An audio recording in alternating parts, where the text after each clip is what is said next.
Hey, what's going on, everybody? Keep them almost in full color, and today we are talking about Persona 5 Royale. This is a game I've been waiting for, super excited for, and I'm gonna do this like I would do a normal review, just with some added commentary. But for those who haven't played the game, don't worry, I'm just gonna try to do this one as if I've never played the game before or anything like that. I'm gonna try.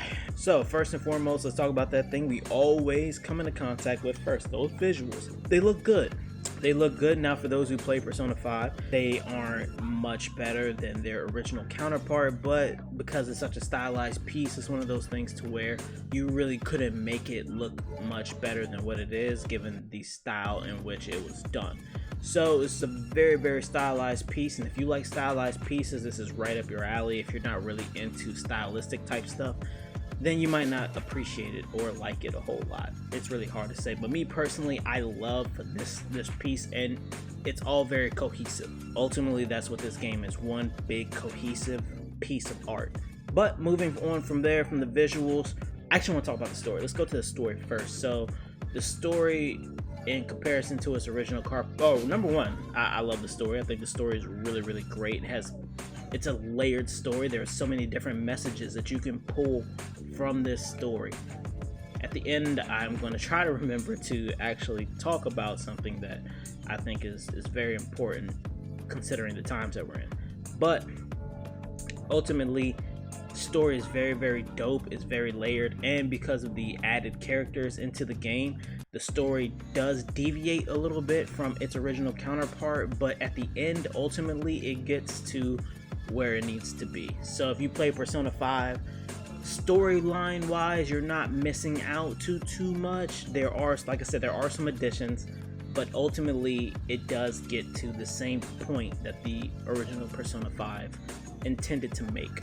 Going on from there, let's talk about the big thing, which is the gameplay, because they said turn-based JRPGs are dead, don't do them anymore. Nah, they not dead. They not dead. Y'all just wasn't doing it right, and Atlas had to go over there and show y'all how to do it. This is the perfect example of how turn-based gameplay can still be very fun. First and foremost, though, if you are very good, if you think you're good, put it on hard. If you think you the shit, put it on merciless, and I guarantee you this game is gonna hurt your feelings. I think hard is a really good sweet spot. It is the definition of the word. Like, the hard is hard, okay? Merciless is merciless. Don't do that. Hard is the sweet spot. I think it's a sweet spot that allows you to flex those brain muscles, figure out how you want to plan your attack, because if you do not plan out properly, the enemy is going to come back and slap you, and it's not going to feel good. All right, now going on from there, you are a teenager in high school. You have a day-to-day life. There are so many things that you can do. You can read, you can study, and these type of things will help boost your own personal stats. So your own intellect, your own charm, your own guts, your own proficiency, all right, and your own kindness. These are your personal stats that help you in your day-to-day life. And now they help you, communicate with people. They help, your guts will help you, actually initiate certain things. You know what I'm saying? Like, if you ain't got the guts to do it, then, well, you can't do it.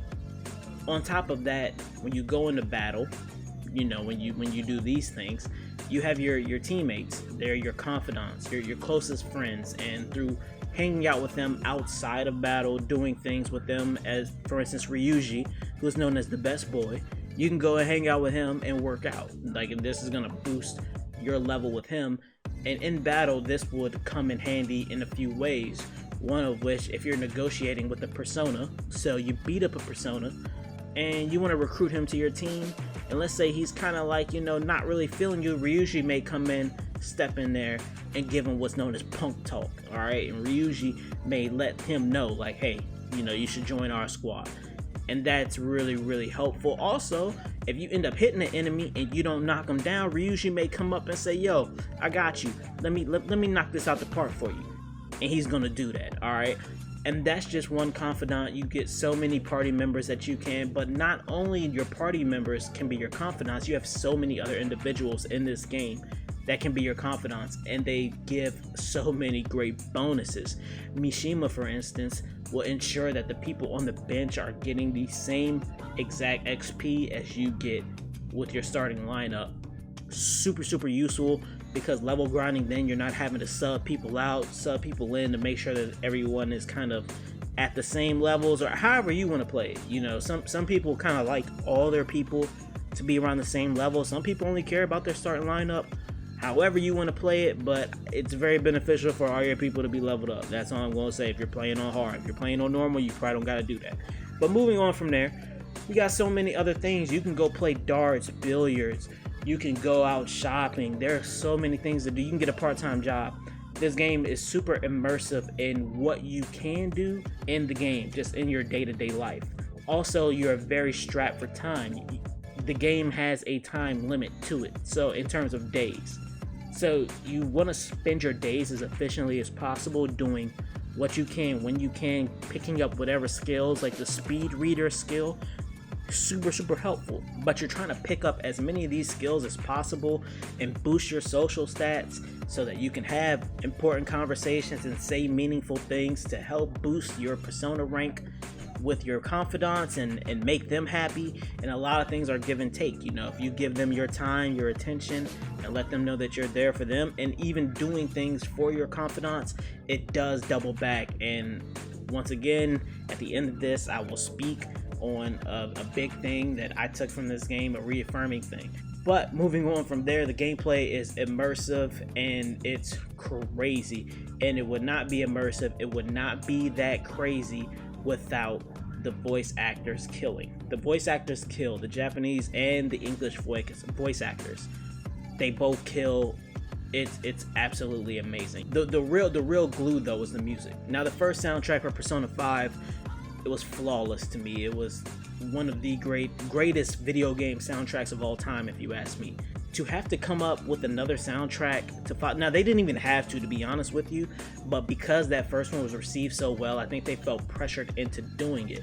And it's kind of funny because, you know, where you were at 2 years ago to creatively make something that sonically goes with this, like, because you couldn't leave this pocket, it's still the same stylized piece, so the music also needs to fit.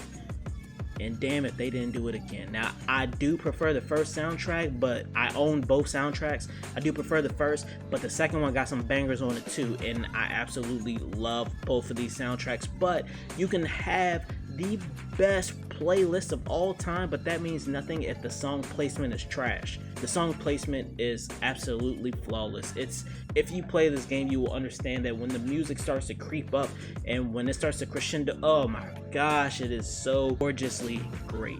I can't really put into words how happy I am with the music placement and the music itself. Like, the body of work is great, and then the placement of that body of work is perfect as well. A lot of thought and time went into where to place the music, how loud it should be, the tempo. Like, it's absolutely awesome. Atlas, I tip my hat to you, because once again, did not think that you can outdo Persona 5 or make it better than what it was, and you have really shut me up on this. Thank you so much. Lastly, I do want to say that there are two types of villains, right? You have villains that they try to make you understand, and then there are villains that you just flat out hate.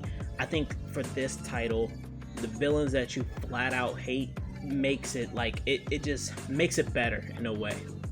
You're able to flat out hate these people, and you're able to flat out, really go for, okay, I don't feel conflicted. I know what it is I'm trying to do here. Now, ultimately, in the end, there is a bit of a twist on this story, and I think that also makes it great, that they are flat out villains through and through, but then the twist kind of makes it like, oh damn. From there, I do want to say that for those who have never played Persona 5, Persona 5 The Royal is a treat and a half. I think that you would totally enjoy it, especially if you enjoy JRPGs. If you are unsure about turn-based, I promise you this will be the most fun turn-based game you've ever played in your life.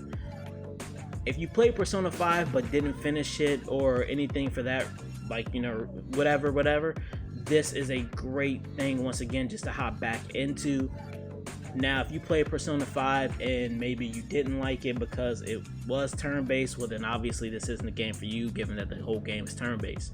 But let's say if you didn't like it due to, you know, your persona, you didn't like the way the personas looked, I highly encourage you to give it another shot. They've added so many personas into the game, and also once you get a little ways into the game, you can then fuse personas, and there are a lot of hot personas in there and a lot of hot ones that were added. All right, so ultimately, like I said, this title was great, and the one thing I want to touch on that I came away from the game with was there is a mental health aspect that was added into a game where you can go talk to a counselor. And for a moment I was uncertain about this. I thought maybe they were just checking a box. I just really was unsure. But through this, you know, these people just going through something, and ultimately, you know, in the original you just kind of keep it to yourself, but in this you're actually going to a counselor and speaking about certain things. It's kind of like really cool in a sense of, you know, it didn't feel like they were checking a box at this point when you're talking to the counselor and you're kind of picking the dialogue options and all that. It does feel like, wow, a lot of thought was put into, okay, you know, if you were to go through these things, you know, it really puts you in a whole different perspective. So kudos to Atlus for not just checking a box. Kudos to them for not just saying, hey, we're just gonna throw a mental health aspect in here just to be, you know, keep up with the times. No, that this was carefully crafted, and I think it really will speak to some people more than it spoke to me, and I thought it spoke to me in a great capacity in terms of just having someone to talk to, and the anonymity of this person not really knowing you well, and the thought of no judgment from this person will really come down upon you is really cool. So with that being said, there are way more themes within this game, and please feel free to, down in the comments, let me know what was one of the cool things that you found about this game that you came away with. I think that'd be a really great conversation. As usual, ladies and gentlemen, my guy gamers and my girl gamers, my phantom thieves, I hope that you all are doing well, and if you're not doing well, I hope that today is better than yesterday, and that tomorrow looks brighter than the days of dark. As usual, ladies and gentlemen, thanks for letting me take your heart this evening.